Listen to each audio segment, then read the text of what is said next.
কোন প্রবাসী এসে এই দেশ শাসন করতে পারবে না। এই চাঁদাবাজদেরকে আগামী নির্বাচনে 12 তারিখ ভোটের মধ্য দিয়ে আমরা তাদেরকে রেড কার্ড দেখাবো ইনশাআল্লাহ।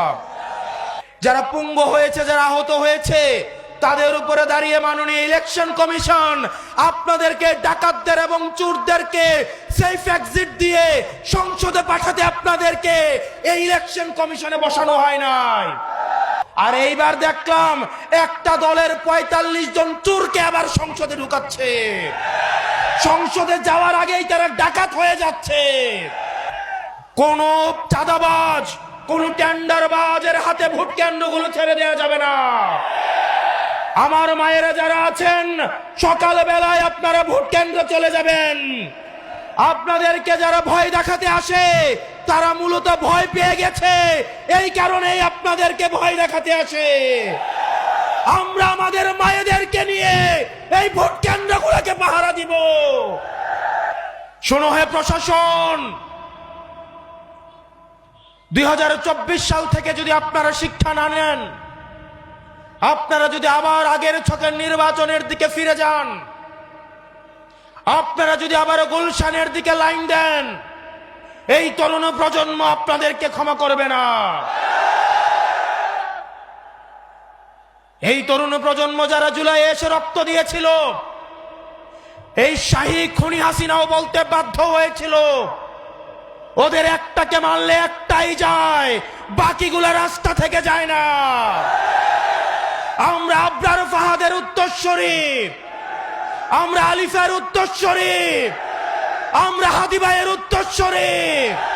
সুতরাং যেসবে ডিসিএসপিরা আবার 14-এর মতো, 18-এর মতো, 24-এর মতো ব্যালট বাক্স ছিনতাই করার চিন্তা করছেন, আপনাদের প্রতি আহ্বান থাকছে, আপনাদের প্রতি আপনাদের পরিণতি হারুনের মতো এবং বেনজিরের মতো হবে।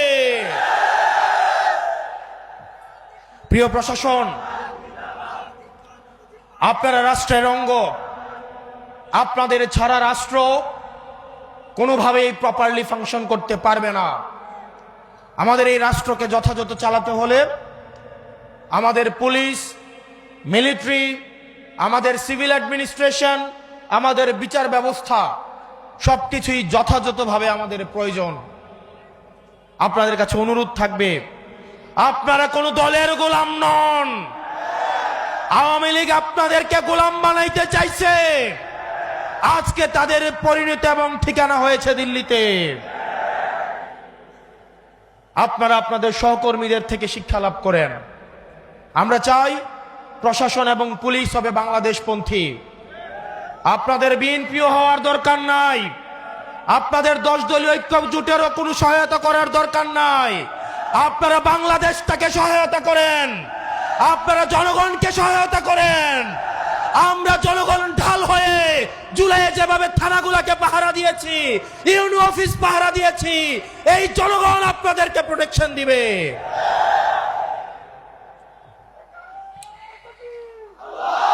আমরা চাই এই অভ্যুত্থানের পরে প্রশাসন এবং পুলিশের ভূমিকা হবে নিরপেক্ষ। অত্যন্ত দুঃখজনক, আগে আমরা দেখেছি প্রশাসন লাইন ধরত ধানমন্ডিতে, প্রশাসন লাইন ধরত হচ্ছে আমাদের আওয়ামী লীগের অফিসটা যে কোথায় ছিল, গুলিস্তানে। এখন আবার দেখা যায় প্রশাসন লাইন ধরে গুলশানে।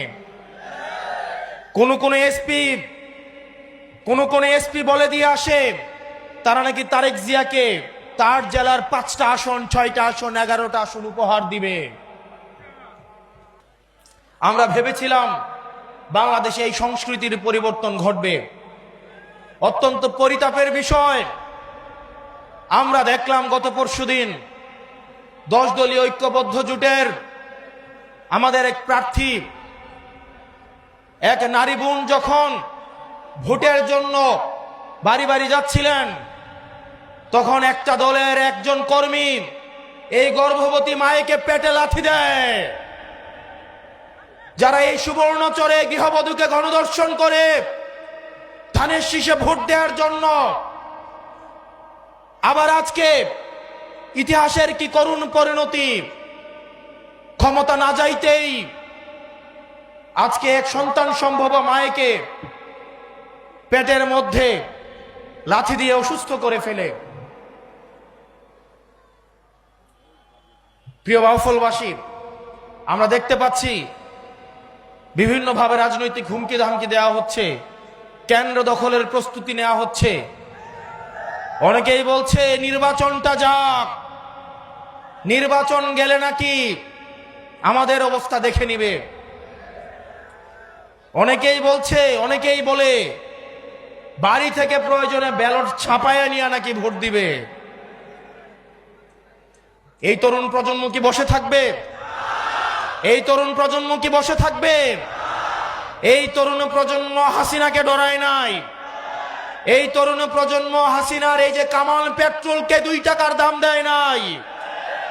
এখন যদি কেউ মনে করে এই অপার যেই সম্ভাবনার তরুণ প্রজন্মকে আবার কামান দিয়ে, আবার পুলিশ দিয়ে, মিলিটারি দিয়ে, পেট্রোল দিয়ে আবার তাদেরকে দমন করা হবে, তাহলে তারা ইতিহাসের ভুল প্রান্তে তারা অবস্থান নিচ্ছে। আগামী 12 তারিখে আপনারা যারা আছেন প্রত্যেকেই ভোট কেন্দ্রগুলোতে গিয়ে ফজর নামাজ পড়বেন। আপনারা সবাই ভোট দিয়ে এসে বাড়িতে আসবেন, ভোটের ফলাফল নিয়ে বাড়িতে আসবেন।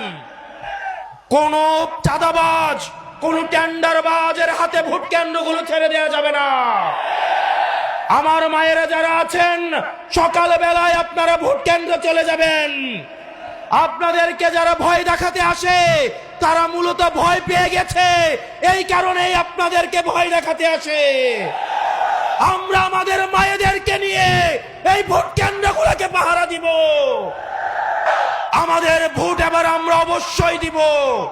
কেউ যদি আমাদের বিরুদ্ধে ভোট দিতে চায় সে যেন নিরাপদে ভোটটা দিতে পারে, সেইটার ব্যবস্থা আমরা করব। প্রিয় বাউফলবাসী, এই তরুণ প্রজন্মের রক্তকে বারবার ব্যবহার করে শাসক গোষ্ঠী বারবার ক্ষমতায় গিয়েছে। এই তরুণ প্রজন্মের রক্ত, এই রক্ত মাখা ক্ষমতা, রক্ত মাখা গদি এই শাসক প্রজন্মের অনেক পছন্দের। আমরা এতদিন শুধু রক্ত দিয়েছি, এখন থেকে আমরা পলিসি নির্ধারণে অংশগ্রহণ করব। অতীতে যেটা হতো, সংসদে গিয়ে মানুষ চুরি করত, সংসদ সদস্যরা সংসদে যাওয়ার পরে চোর হতো, টেন্ডারবাজ হতো, লাইসেন্স নিজের নামে নিয়ে চুরি করত। আর এইবার দেখলাম একটা দলের 45 জন চোরকে আবার সংসদে ঢুকাচ্ছে। সংসদে যাওয়ার আগেই তারা ডাকাত হয়ে যাচ্ছে। আবার ইলেকশন কমিশন হেসে হেসে বলছে মনে কষ্ট নিয়ে তাদেরকে যেতে দিলাম।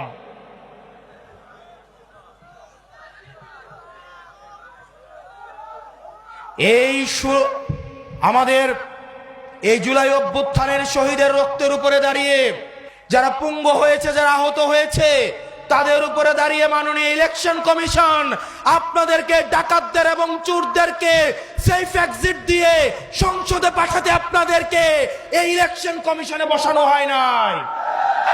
আগামী বাংলাদেশ কখনোই ঋণ খেলাপিদের হাতে উঠাই দিব না।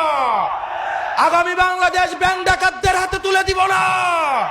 ব্যাংক ডাকাতদের জন্য, ঋণ খেলাপির জন্য এই বাংলাদেশের প্রতি ইঞ্চি মাটিকে আমরা জাহান্নাম বানাই ফেলবো।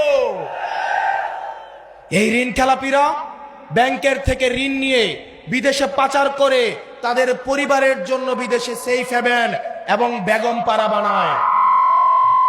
আর আমাদের দেশের তরুণ প্রজন্ম কর্মসংস্থানের অভাবে কি নিদারুণ করুণ জীবন যাপন করে।